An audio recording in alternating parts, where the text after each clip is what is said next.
Abbott Elementary, Season 5, Episode 1, Team Building, and Season 5, Episode 2, Cheating are over, but class is back in session again here on Recap Kickback presents Abbott Elementary, a Post Show Recap. It's me, Chappell, and I am so excited to be back to talk about another season of one of my favorite, today my favorite show on television, Abbott Elementary. And with me, we had to bring back the principal. I mean, what else can I say about this principal? Like Ava, fine as ever, it's Gia. Gia, welcome back. I am so happy to be back, Chappell. Did I mention Ava is in love and has something to live for? Not like us, not like any of the other people around here, but like Ava Coleman is in love and letting people know about it. I don't know if I saw that part of the episode. Is Ava in a relationship? It was a footnote, but yeah, if you follow along, like look for the subtle cues in there, you will see her and O'Shawn are still very much together, had a lovely summer together, and are very much in love. Yes, and G and I are very much back here to talk about Abbott Elementary. First of all, thank you all Abbott Elementary listeners, people who've been sticking around with our podcast for season after season now to listen to us talk about this show. Welcome back. For the new listeners here, of course, this is Abbott Elementary coverage on Recap Kickback, where we talk about whatever I want to talk about. It's normally Black entertainment, television, movies, pop culture, that kind of stuff. But we definitely take time to focus on our favorite show, Abbott Elementary, with me and my co-host Gia. And so now that we are back for season 5, we do this thing bi-weekly, right? Every other week we come in and we cover 2 episodes. And I'm so happy that we're covering these 2 episodes together because, Gia, I was laughing so loud at certain parts of these episodes. It was so much fun. And I think this is how you kick off season 5. Yes, I love that we're starting to set the scene for what season 5 is going to be like. Now, I feel like this is important because every year we kind of get an idea of what some of the storylines are going to be for the season based on the first batch of episodes in here. So I don't know if you've seen the photos for episode 3, some of the teasers, but they will be at a Phillies game very soon. And Philadelphia sports have been doing, they've been on a high recently, which is good for us in the Abbott universe, even if it's not our specific teams of choice, I will say. But I'm a Yankees fan, so what do I have to live for in MLB, stuff? Not a lot right now. Like we've gone through enough this week. So we have something to look forward to. I'm very excited for it. But I don't know how many more seasons we have left of Abbott Elementary based on some interviews we have gotten over the past few months, but it feels so good to be back. And like that hiatus gives you time to miss Abbott Elementary, but then as soon as those new episodes come in, you remember why you loved it in the first place. So this has just been great. And the first 2 episodes did not disappoint whatsoever. Yeah. Now, Gia, let's dive into what you're talking about as far as the longevity of Abbott Elementary. I think the show has been kind of mentally preparing its fans for that exit for a while, just in like laying the foundation for things like Barbara and Melissa kind of passively talking about maybe retirement and what that means. But then the show kind of threw it at us and then backed away from it, right? We don't come in this season immediately talking about any changes that would lead to them stopping, but you've obviously been tapped in. So what have you gleaned from some of the interviews that would lead you to believe that maybe our time here is limited? So summer tends to be, Comic-Con season, a lot of new content. It's quite often the off season for a lot of our favorite shows, ergo Comic-Con season, where we get a lot of announcements about what to expect for any upcoming work that we can expect. So while I was not fortunate enough to attend any Comic-Cons myself, if you were one of the people able to attend, just know that I envy you. I want to go to that South Park experience that they have so bad. Just know it's a little bit of a tangent, but just know you're living my dream if you got to go.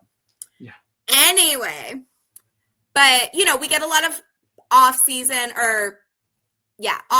press and things that we can expect. And the quote that's been shared a lot is that Quinta is saying that she is aware of the fact that, Abbott Elementary is not going to be the beginning and the end of these actors' careers. A lot of them are going to want to pursue other projects, even though they know Abbott Elementary is a very important show and a very popular show. So we have seen a lot of shows that have gone on for 10, 11, 12 seasons. Will not say whether or not, the quality usually declines as we get to some of the later seasons for a lot of those shows. The Office. What? Who said that? Who said that? Who's here? Crazy. Anyway. So they have not said to us, we like season 5 is going to be the last season. So I think that, if Quinta wants it, if the cast wants it, we'll definitely can expect to get a season 6 at least. But beyond that, we may very well get some cast or some announcements about, hey, like season 6 could be our last season. Season 7 could be our last season. And while we have said several times, I need Abbott Elementary to have 20 seasons, I think they could very much put in the work to do 20 quality content for that season. I think, like, realistically, we know some of the pitfalls that a lot of these long running successful shows, particularly sitcoms, have.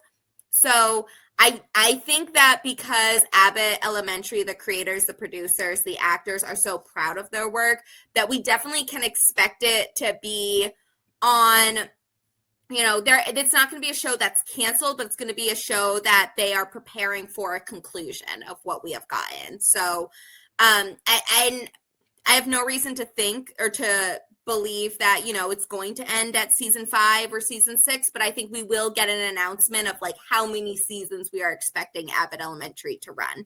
So we've had 4 fantastic seasons so far, and we are going to enjoy season 5 as much as we possibly can. But we also need to think about, okay, what is the end game for Abbott Elementary going to look like?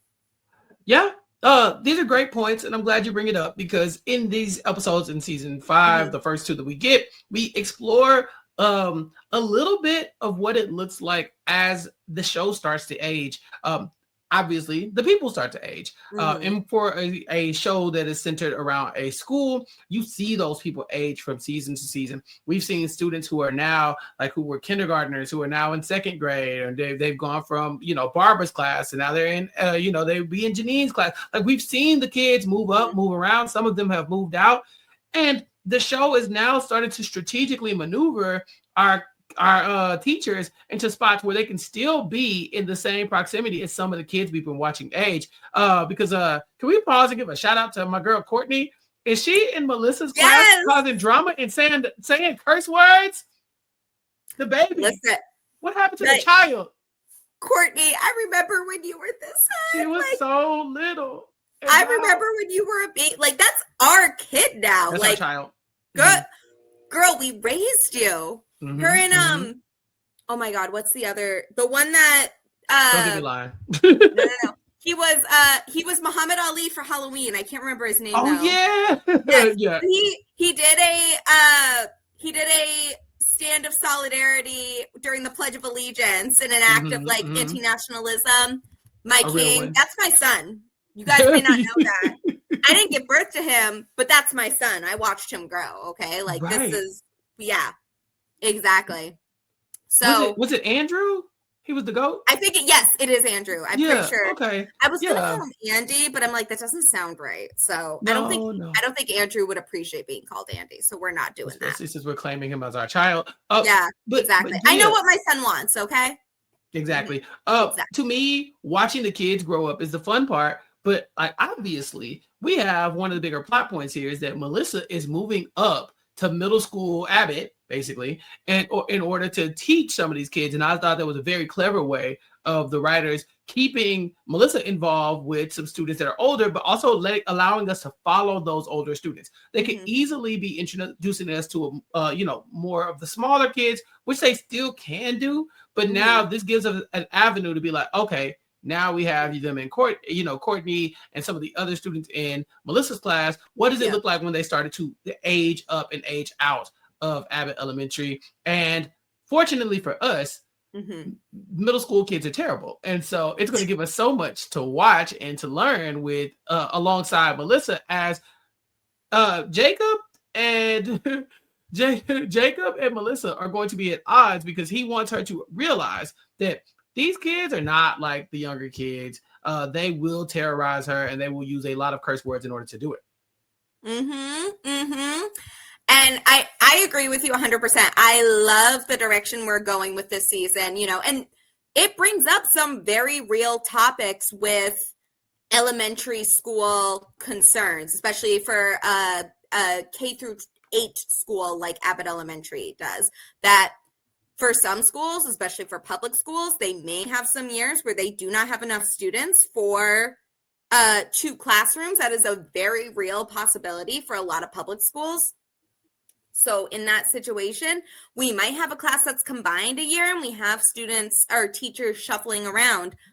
It is quite possible. And not last season, season 2, I believe, we saw Melissa have a combined classroom of 2nd and 3rd graders and navigating that as well. So that is a recurring theme. It brings up a good point. It seems like a convenient way to keep Melissa with some of those students that we know and love for several seasons now. But we also are being able to explore some very real obstacles that public school teachers face, particularly in elementary school. So it's a really interesting way to be able to navigate that and to bring some of those plot points in. So very smart on their part. I want to stop down on Melissa and her new developments here because we have the unlikely alliance of Mr. Morton and Jacob trying to prepare Melissa for the evil children that live in the 6th and 7th grade. And Melissa thinks she can handle this. She's wrong. I have watched the video of Morton and Jacob teaming up to warn Melissa about the middle schoolers like at least a dozen times because it is so funny. And let me be the first to say, I agree with Jacob and Morton. Middle school were some of the worst years of my life. Middle schoolers are terrible. They're awful. Like they are kids are awful because they will say like the realest things in general. And I'm not saying all kids are awful at all ages, but just in general, like if you want to not get your feelings hurt, do not ask a child about anything. Right. At any age. Just keep in mind, just as somebody that has dealt with children of all ages at different points in their life, like save the heartbreak, save your feelings.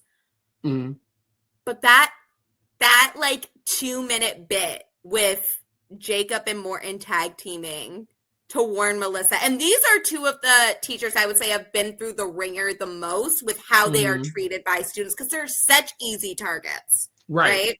For different reasons, but they are very much easy targets in there. And I loved it. This was the best part of the premiere for me. I would love to, I hope we get a little more of the Jacob Morton team up because they would hate to admit it, but they are a fantastic comedic duo together. Yeah, Mr. Morton, who has been living in the school that part all was summer. Funny. I forgot about it. Yeah, he's been living in this raggedy school all summer. No. He said he wasn't living in the school. Oh yeah, definitely not living in the school, not brushing his teeth there, not kicked out of his house. That's why his bitch left him, bitch, as the kids say. But Mr. Morton and Jacob, they both, like you said, they're easy targets. So if I'm Melissa, I'm listening to them and thinking, oh, it's fine. Y'all can't handle it, but I can. And so although they're telling her that the kids will curse at her and she's not allowed to curse back, they'll say things to her. She can't say those things back. If she does something, she'll get written up. Like it's not, the rules are not the same for 6th and 7th graders. They're really not the same for high schoolers, but that 6th and 7th graders, when they're first learning their power and they're abusing it. And so they're trying to prepare her that like for a school basically being an episode of Beyond Scared Straight. And quite frankly, we don't know who you are in that. Sometimes you're the cop, sometimes you're the kid, sometimes you're the inmate. Melissa doesn't take them seriously, but eventually she will find out because in her first class, she has a math test. She leaves the answer key in her drawer like she has done every other year that she is taught. And somehow her kids have magically aced their assignment. I knew immediately when she said they all answered something. I was like, oh, those kids, they cheated. Mm-hmm. Yep. Yeah. Yep. They were a little too nice to her in the beginning, and that should have been the first clue. And first time. I don't blame Melissa. Like, you're comparing Melissa to Jacob and Morton. All right. Like, you're comparing apples to oranges here for their approach to things. And perhaps this is part of the reason they have such a tough time with their grades, because they don't have the same defense mechanisms like a baseball bat that Melissa does, you know, but Melissa will soon find out she can't use a baseball bat against middle schoolers because she'll get written up, and she doesn't need it for the second graders, you know, like this is a whole other game here. But middle schoolers are built different. They're smarter, they're sneakier, they have access to phones at this point. You know, they have more knowledge about kind of like what they can expect from a teacher and how they can override it. And this is when they are starting to get into their rebellious phase. So this is a completely different ball game. And because of, you know, some of the instances we've already talked about, the rules are different. You can't just leave an answer sheet unlocked in your desk and not expect somebody to be rifling through it. That's just not how it works there. I will say, though, I am shocked that Melissa already doesn't lock up her shit. Like, that just seems like something she would have already. I know she works with second graders, right? But we know we have a general summary of her family history, like her upbringing and everything. How are you not locking your shit? Just in general, just for any instance, like I lock everything, and like, you know, that's just me being, you know, from where I'm from, but also just me being paranoid. Like, no, you guys will not be having access to any of my stuff, not today. So if I had to guess, I think that it's Melissa's hubris. I think that she thinks I'm Melissa. Y'all wouldn't dare. These second graders wouldn't dare go into my desk. They just wouldn't. I'm Melissa. Why would you do that?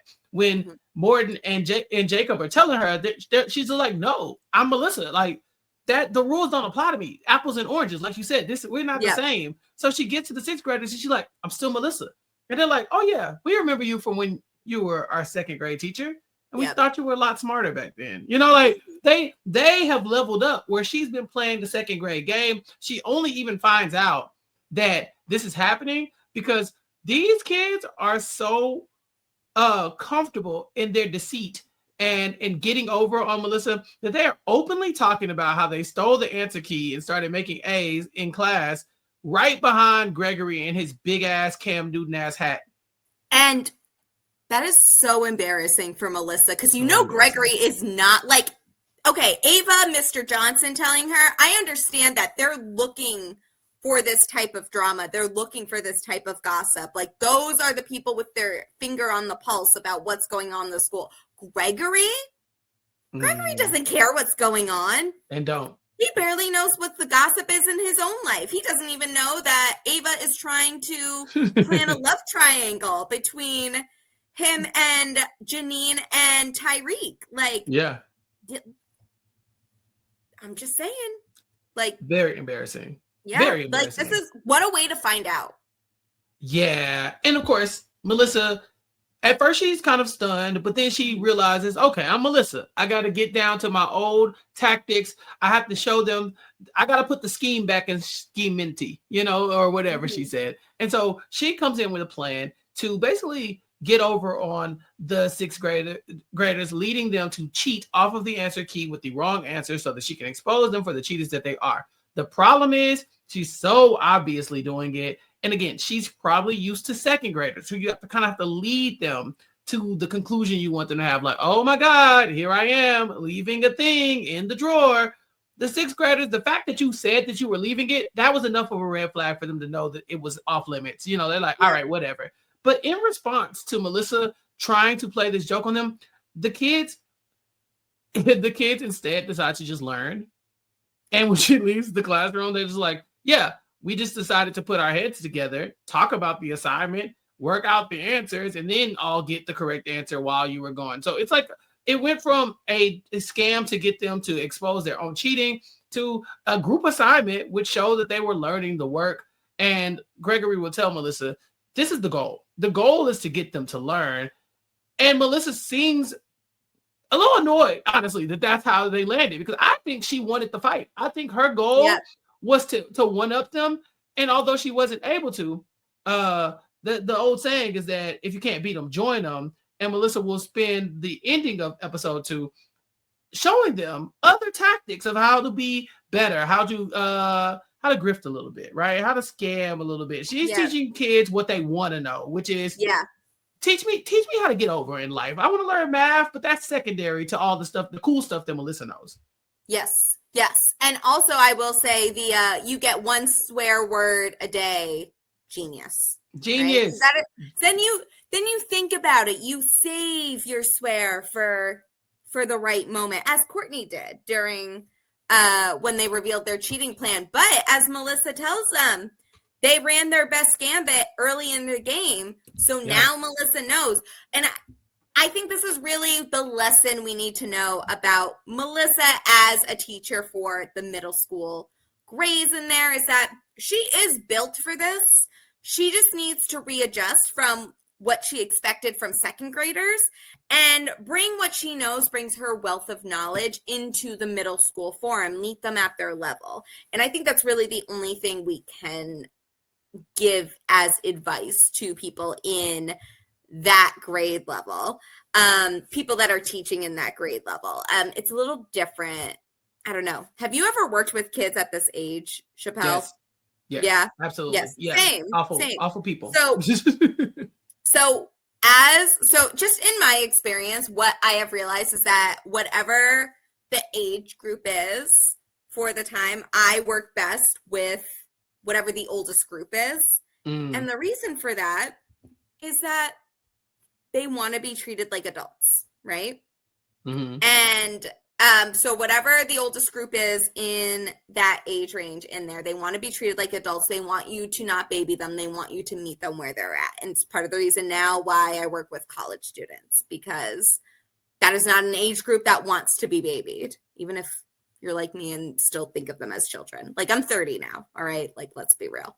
So this will be a great challenge for Melissa. And I think for a lot of the time that we've spent at Abbott, a lot of focus has been on the younger grades because Jacob is our only real main character that has a classroom in the older grades. So I'm excited to get to know the older grades a little bit more with Melissa also in the fold there, and get to see some of our students grow up a little bit. Yeah, this is definitely not the age range of kids that I like to deal with, but I'm happy they get to do it because I know how funny this particular group can be. I skew older with the kids as well. Like because I will have your second grader acting like a 17-year-old. Like we don't do all that crying. I don't do well. I don't do well with kids that like need to be like assisted the kindergartners. God bless Barbara. I could not deal with like kids that need assistance with like the bathroom and stuff like that. And that's perfectly normal for that age. I'm not saying there's anything wrong with the kids. I just don't want to help them with that. Yeah. Like, that is not my business. To me, it's the tears. It's the lack. It's like I would take accountability for this, but I could just cry instead. Yeah. Like, that just doesn't do it for me. And they don't think about it as like, I'm not taking accountability. That's just like their reaction to it. And I get it, because I also cry at any minor inconvenience. Listen, we've all done it. I accept it. I know this about myself. But also, like, I can't explain. Like, I swear to God, when I was a camp counselor, the last year I did it, I was the counselor for the youngest kids. And like, I don't know how to explain to you to like get over it when it's something like, oh, this person wouldn't share their toy with me at it, where it's like the older kids, their drama is more like, this person asked this other girl to the dance, or this person like was commenting on my outfit or something. I'm like, okay, that I can work with. I don't know how like I'm so sorry. I'm just not built for this age. I'm like, I don't know what to help you with here. Like, I don't have a childlike response for you. And I apologize. That's on me. Yeah, no, I totally get it. I think that the Melissa stuff was kind of like, it was fun to watch Melissa kind of deal with this, but I'm also kind of curious about her unorthodox teaching techniques, such as teaching the scheming and the plotting, because the district is on our ass now. Last year, there were shenanigans. There were shenanigans left and right. People were doing crazy stuff. There was people dating HR people. There was, clandestine parties. There was like scamming local businesses and all kinds of stuff going on. And none of that stuff was related to Abbott Elementary, but it was happening around us, right? Like, we're not going to take the blame for any of that stuff. But the district is on to us. And so they have sent in the comedian Mikey Day as Craig from the district to help out with some team building exercise, a mandatory team building / professional development to help our Abbott Elementary teachers really get on the same page with like the ethical ways the district wants them to work together. And so we see them inside at first and then outside doing different team building exercises. Were there any of these professional development kind of techniques that you've used or done in the past, Gia, to kind of build camaraderie? Listen, any orientation type, and this is one of the things that I do as my job is help with orientation and things like that. They love a good icebreaker. It's like the first thing that you are taught when you are in some type of either like development day, like what we are seeing here, orientation for anybody that's new to an institution, such as a college or a, like high school and elementary school, anything like that.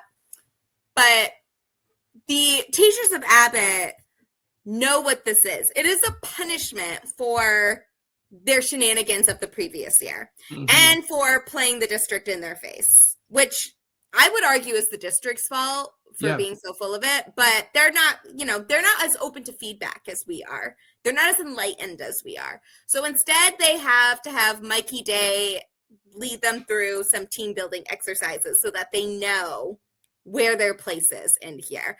And this is one of the things I love about Abbott Elementary is that they really do critique kind of how the system works for the people within this institution of the public school system in cities like Philadelphia. And we know what this is. This is a punishment for trying to work the system in their favor. And they don't like that. And now we have Mikey Day running us through different exercises, running us through a human knot activity in there. Yeah. So I love the show for being able to address one problem while highlighting another. So being able to show that the district sucks and that they want them to punish Abbott for all the shenanigans, it makes sense plot-wise because they were doing a lot last year and they should not get away with this scot-free. Like, okay, as much as we love these people at this school, they were wilding last year. That said, while they are so focused on punishing them for the shenanigans and trying to work the system last year, let us ask ourselves, why did they have to do that? They had to do it because the damn school is falling apart. In this episode alone, the roof falls in and there's a gas leak from the stove and they have to go do the professional development outside. So it's like, Abbott does a really good job of highlighting that this school is still raggedy and the district is worried about the wrong damn thing. The fact that they had to go through all of this should be the primary concern, but instead they have to punish these people by making them do like these thing you knew about me versus the thing you didn't know about me. And like you said, human knots where we untangle jumper cables, which is very difficult. And the teachers, of course, find a way to rise to the occasion. And we see that they will use their own team building technique in the support of Gregory teaching Mr. Johnson how to ride a bike. Were you surprised Mr. Johnson could not ride a bike? No, it just seems like just part of his charm, like, okay, I put it as my little Chiron for this, but I also did not know how to ride a bike until later in life when I was 18. If you live in a city, you don't need to know how to ride a bike. Like, it's just not something. It seemed more trouble than it was worth when I was in a younger age, and then eventually I decided I wanted to learn it. So I totally get it. I feel more of a kindred spirit with Mr. Johnson now, recognizing that this was, this man has no faults, but if he's going to have a fault, it's going to be that he doesn't know how to ride a bike. But he's also like first of all, just full credit to William Stanford here. He's a fantastic comedian. He's a fantastic actor, but also just like his physical reactions to everything, the way that he plays Mr. Johnson, and in this like insecurity of not knowing how to ride a bike, he was fantastic in this part. And just the entire school eventually rallying around him was so sweet, but it's also just very Abbott. Like, we've seen stuff like this before where it's like, listen, we're a mess, but this is our mess, okay? So if our janitor does not know how to ride a bike, we will support him in this. It might not be what the activity was, but that's more important to us than whatever the district had planned. And that's the beauty of Abbott. They protect their own. They push against some of the boundaries of what people think that they have to achieve in that allotted amount of time. But that's the thing we love about them.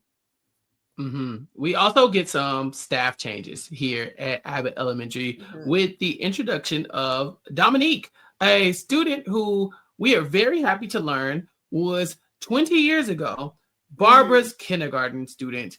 And I loved it. I love the like positive vibe. Barbara, it's new year, new me. She's coming in fresh. She's coming in hot. She's very excited to take on the world. She's got this kid in here that she's not shunning. Janine thinks that Barbara is not going to like this because we've seen how Barbara has pushed back against being a mentor to Janine in the past. But quite the contrary here, Barbara is very accepting of Dominique to the point where it has Janine question what is her role here now that Barbara has a new Scrappy Doo alongside her. Where does Janine really fit in? And she tries to be a curmudgeon. She tries like, I'm Janine. I live on the first floor. I'm grumpy. And that just doesn't work for her. That's not how Janine gets down. This was so fun. Janine trying to be the school grump. Girl, you could have tried anything else. Stop it. Stop it. You knew this was not going to work. And we know that Janine is very big on just, she loves her job. She loves building this family at Abbott Elementary. But for a while, she seemed pretty content at where she was. She's got her man working here with her. She has a good rapport with her people at Abbott. We have like the main group, the core group in there. And now we get some new, which happens at every workplace, we're getting some new energy, some new people in that throw your role in your place in the dynamic awry. And that's completely normal. That's something that happens. So you may wonder, what is my new place now? And I think they're hinting at, eventually Janine is going to be the senior teacher. She is going to be the person that is able to offer advice to the new people. It can't just be people like Barbara and Melissa guiding people through difficult times or questions or situations. So this is something that Janine can really help Dominique with and any other new teachers that come into the fold. Straight out of Apple TV and various other shows, we do have Dominique, and he is looking for a little guidance, but he doesn't want to bother Barbara too much. I definitely know how that feels, where it's like, you have a person that you can count on, but do you really want to just be blowing them up the whole time and bugging them? You don't want to be a Janine. And so he ends up turning to Janine for advice, and she realizes that her new point of of usefulness here at the show or at the school, or even just like her space at Abbott Elementary might be lent toward helping other people, because this is her 5th year, I believe, at Abbott now. And so she's kind of an OG. And so it's up to her to impart some wisdom on people like Dominique who might need a little extra help. And so I appreciated her and this side mission that she's having, because nobody else knows that Janine is going through this. They're just kind of watching her deal with this identity crisis on like kind of while the professional development is going on, despite none of them really caring. Even Gregory was surprised when she's like, yeah, I had a whole thing and I went through a few personalities, but I got it. It's like, but you're the same. Okay. So good look for Janine to kind of step into a mentorship role. And I don't know, it didn't feel like we were going to get much more of Dominique, but what do you think? Do you think there's a spot for him in like the main cast amongst this crew? I don't know about the main cast because I think they're pretty established with the characters that we have. We've gotten a couple people kind of trickling in and out with, like O'Shawn. I'm expecting to kind of have a bigger role in this new season, and maybe a couple other people here and there. But we've also seen people like Mr. Morton. I think he was in both episodes of episodes 1 and 2. So you could see him like getting he's more established character, get more of a standout role in there. But I would think for somebody like Dominique, I could definitely see him being like guest appearances for right now. And then as we get a little further into season 5, maybe have a storyline or have some bigger parts to play in there. So it'll be interesting to see where they go with this. I'm thinking of him more as like an Erica role. Like we're excited when she's there. She has a purpose. We love having our outside friend come in to just make us chuckle a little. But she's not a main character. She's somebody that we're just excited to see. So I could see Dominique playing more of like that level, or like Zach, somebody of like that level of involvement. We can expect to see them this season. We're excited to see them this season, but not for the purpose of taking over for the main cast.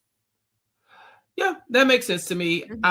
Another person that we get who I think we might have limited access to this season is Marcella Arguello, who will be playing Elena, our mental health professional at the school. Now, you and I, we talked about this last season where it felt like Jacob was almost like a natural fill-in for that spot as he was dealing with a lot of the social issues that the students were dealing with. But it seems like his impact and finagling the district led to us actually getting a school counselor, despite her being spread across 20 different schools. But she would have access to helping the kids, and even we see in this episode the teachers who will need their advice. Barbara versus Jacob with Elena in the middle. I need that more. I don't know how we can get her in this school more, but that was so funny to me. That was just not a fair fight for Jacob, but also it worked out really well for something of like this magnitude where we're talking about it's a dishwasher, but who else in the group would care about this other than Jacob and Barbara? Maybe I would say Gregory would care, right? Like you could put Gregory in there as like a substitute for one of these people as well, like just fill in for the Jacob spot here. But this is the type of petty arguments that happen quite often in shared spaces. Ideally, it does not need a counselor to intervene, but we love a little petty drama here. Very common in the academic world. So this worked out great. And again, Barbara and Jacob have a lot of shared traits, a lot of shared personalities in here. So it makes their disagreements all the more palatable. And I love it. This was a great matchup. So I think if this is Gregory, the argument is that like, it's not that you are using the dishwasher. It's that you're loading it wrong. Like why you have your dishes in the wrong spot, and Gregory he wouldn't need Elena's input on what to do about that. Yes. Whereas Jacob kind of like looks to Elena, as like, oh, back me up on this. She doesn't, but somehow in his weird way, he came up with, oh, this mental health professional told me to write Barbara a well-placed sticky note and put it on the dishwasher. And I will say this, there's nothing that would piss me off more than a well-placed sticky note in the workplace. I am so glad you said this because I was with Jacob as someone that has a dishwasher. I'm rich like that. Yes, but I do my best to wait until that dishwasher is at capacity for me to run it because the bills do not pay themselves around here.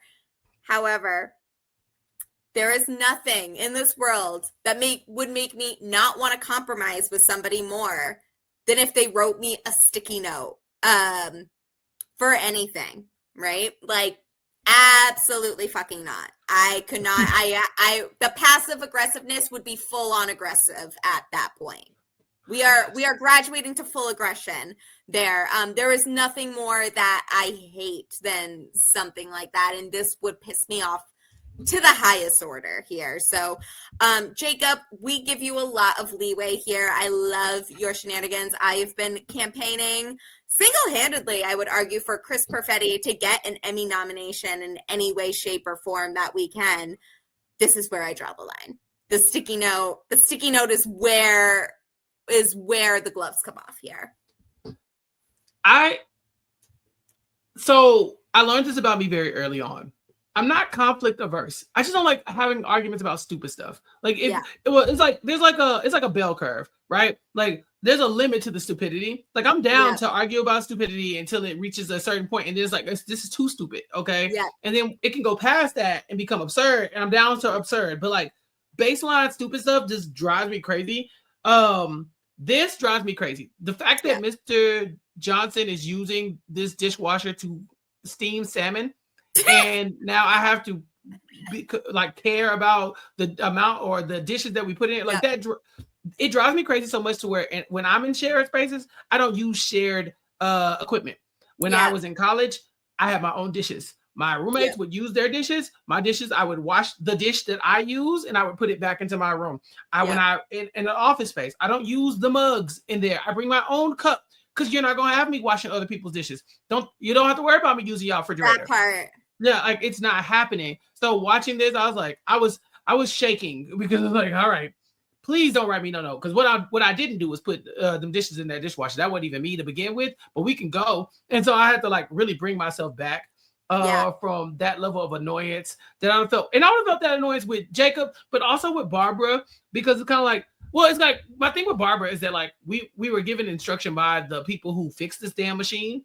Not that we could count on Mr. Johnson to actually fix it, but he said like, hey, don't use it. So in my mind, I'm like, you shouldn't use that. Now, will I then make it my duty to go and make sure you don't use it? No, absolutely not, because it's none of my business. I don't care. If you want to put one fork in that dishwasher and run it, if you want to run it empty, I don't care. I got to get back to work. This is the thing I will say. First of all, I do not go looking for conflict. I do tend to be a conflict averse person. Like if we don't have to fight about it, we're not going to fight about it. And especially if it's something like this, if you just tell me, hey, wait for the dishwasher to be full, I would have already bought those dish gloves, or because I'm not washing dishes without gloves. I don't know why the gloves were not already there in the first place. Let's make that very clear. I've had that argument with my dad several times of like, I bought gloves to deal with dishes. Okay. Like if we are not using the dishwasher at any point in time.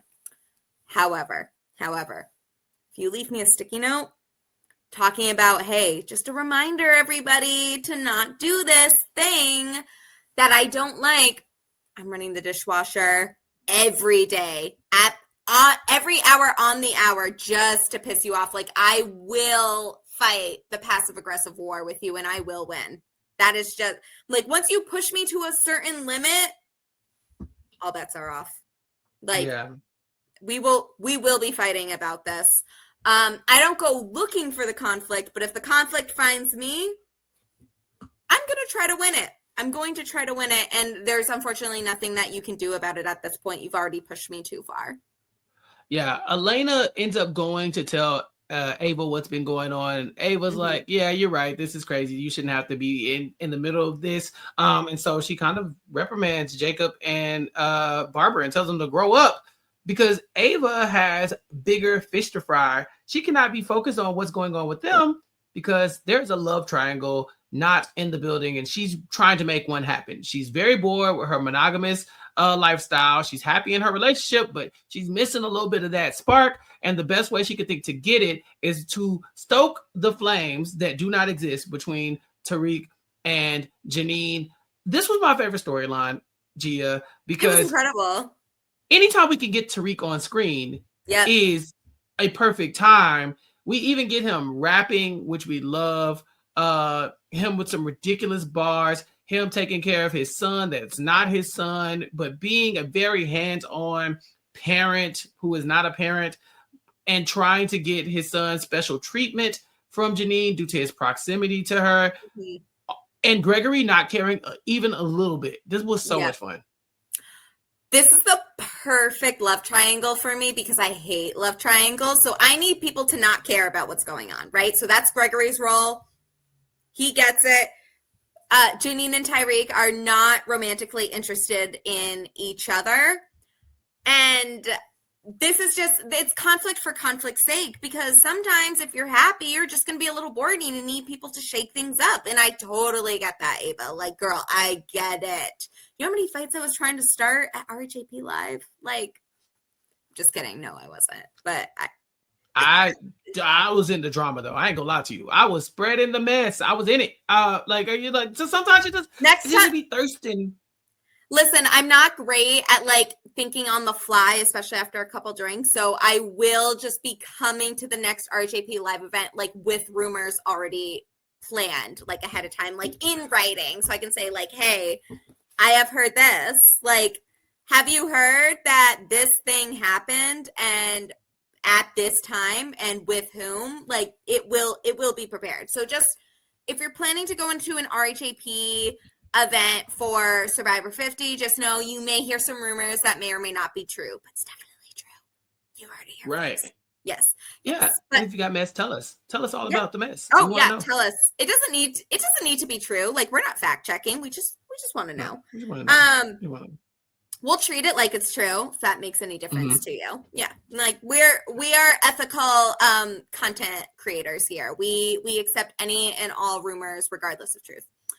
Mm-hmm. However, I will say that for this, like Ava, and I think this is something that we have been questioning for a while, like what is Ava in a relationship going to look like? Because some of her jokes have been around, she entertains different men. She is a woman of status. She wants to maintain like a certain lifestyle. I know Sean is very different from what we are used to for a love interest for Ava. So we're wondering, is this, are we really going to get like too much growth from Ava over the span of a summer where she's like this mature, well-adjusted supervisor, boss, principal, however you want to describe her for the Abbott Elementary crew? No, she's going to create her own drama because she cannot herself be involved in the drama. And that's what we love about her. And truly, like Tyreek, Janine, and Gregory are the three people you would want to see this happen to because they're so funny about just their history, their current relationship statuses. I still think about Tyreek when we first got him introduced as like the head of the PTA, talking about here comes my childish ex. Like, and I remember us even talking about this at the end of season 1 when we were talking about kind of what does this mean for Tyreek as a character if he's not going to be Janine's boyfriend anymore, because we knew even at the early stages that her end game was going to be Gregory, that we love Tyreek as a character, just not as Janine's boyfriend. So we were hoping that he was still going to be involved in the show in some way. And I think they've done that beautifully over the past 5 seasons. Tyreek is very much still a recurring character. We can look forward to some good times whenever he's involved in there. But this is not a character that they are going to throw away or cast aside. He is very, very funny. He's just not the right man for Janine. And that's okay, because that man is Gregory. And if anything happened to that couple, I would just lose all faith and love. Do you miss the spark, the will they, won't they kind of energy between Gregory and Janine? We're 5 seasons in. Oh, no. I was ready at the end of season 3. It was just, I was over it at that point. Listen, even for the reader that I am, you can see some of the books I read in the background here, right? I love a good romance book. How many haven't you read? What? Oh, maybe 2. Oh, how many books from here I haven't read? Yeah. How many books do you have stacked up waiting to be read while you're purchasing other books, Gia? That's a whole separate podcast, okay? And frankly, Chappell, I don't like your tone. Anyway, although, like, I do need to catch up on some books. But I bought a book. I just little side tangent here. I bought a book about the history of Korea, like the country, like the whole North and South Korea, because the cover was pretty and because I watched this documentary on YouTube recently about the entertainment industry in North Korea, because I'm very curious. And this was a 5-hour documentary, mind you. And I just realized after I bought, when am I going to read this? I have no time. I already have like the next 3 books planned in my head of like what I am going to read next. And I'm a slow reader. So I don't know when this is going to get done, but you know. Yeah. It's there. It's present. It's on the bookshelf. It is in the roster. But I can't even promise you that I've read more of the books that I have than I haven't, because I would need to actually count that. And I'm not doing that. I don't need that negativity.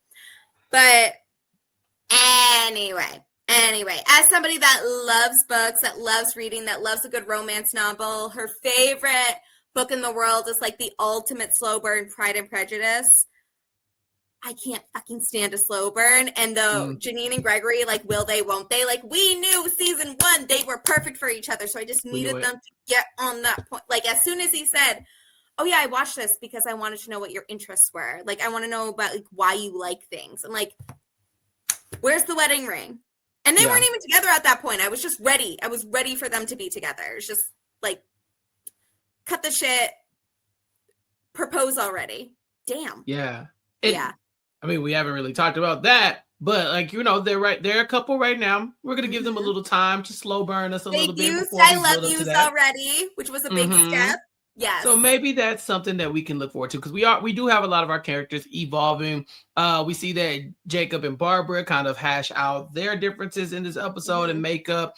Tariq eventually comes to Janine's class and tells her he's been looking at the man in the mirror like Michael Jackson, and he's there to apologize too. So they get on the same page. And Ava is called a consummate professional, a Harvard-trained, extremely patient consummate professional by Elena. And so a lot of these characters are almost unrecognizable to who they were when we first started off. They've been evolving and growing. And so we have to stick around for the remainder of season 5 to find out where that is going and to see what these characters have in store for us moving forward. But that's it. That's the episodes, Gia. Anything else before we move on? Oh, God, I mean, it was a fantastic 2 episodes. Not that I needed any convincing that season 5 was going to be good or that I was excited for Abbott Elementary to be back. But I am very much excited. And these 2 episodes reminded me why I love the show so much, why I love these characters so much. I'm super excited. I don't talk about sports a lot because I really don't care. But baseball is definitely my favorite sport, so I am ready for the Phillies episode. I'm very excited for that. If you know me, you know I love having a beverage outside, which is the whole point of baseball. Like, don't tell me what actually happened in the game, right? Like, we're there for a good time. We're not there to see what actually happens in the game. But I am super excited to see what happens from there. And I'm excited to see where some of these storylines go. I feel like we haven't fully figured out yet some of the storylines for characters like Jacob or Barbara quite yet. So I'm excited to see where it goes. And then, of course, we're going to think about some of those like seasonal episodes, like where's the field trip going to be? Are we going to be, are we going to have like a Halloween episode, a Christmas, a holiday episode? Like, I'm excited to see where the season goes. Me too. And if you're listening to this and you're excited, make sure that you subscribe to this podcast, recapkickback.com/subscribe, or come see our beautiful faces here on YouTube, youtube.com/@recapkickback. to get our Abbott Elementary playlist and watch along with our coverage of the last few seasons of Abbott Elementary, because this has been a blast. It's so much fun talking about this show, and having you all listen and give your commentary, but also talk about this show with Gia specifically. And so make sure you keep supporting the podcast, subscribe wherever you get your podcast, and tune in to the other coverage we have here on Recap Kickback in the meantime. But that's it. Gia, tell everybody where they can find you until we are come back after the end of episode 4 to talk about the next 2 episodes in season 5. Well, first of all, I don't know if you've gotten a chance to see the schedule for October for Abbott Elementary, but we have a full, we have 5 Wednesdays in October, and every Wednesday we can expect a new episode of Abbott Elementary. So we have no off weeks, no free time. I am so happy about that because I needed some Abbott Elementary content in my life. I'm so excited about it. But you can follow me at Classically Gia on Twitter, Instagram, TikTok, and Blue Sky for all of my reality TV shenanigans.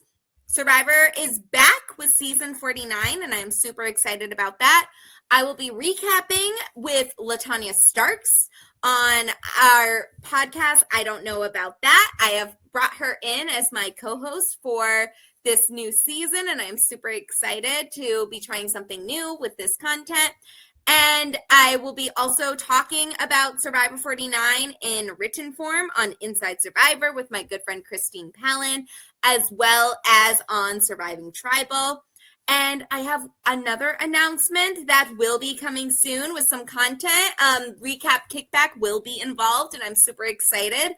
But there's just a little more planning that needs to be in the works, and we will have that up hopefully sooner rather than later. But I'm excited to talk about kind of the future of some of our content creation.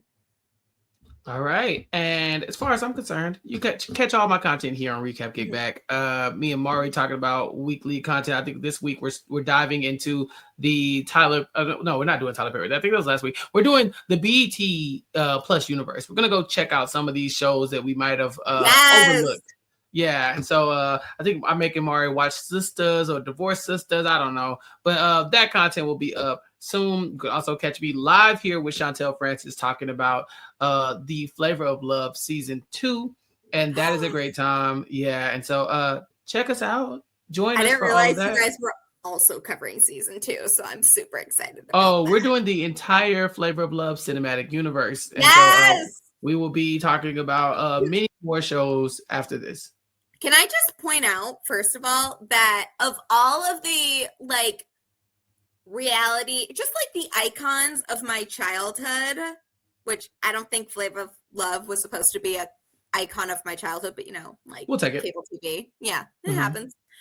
Of all the people that philosophically, I will say, aged the best, Flavor of Love, Flavor Flav is up there for supporting women's sports, just liking random shit on Twitter and Blue Sky. What a king.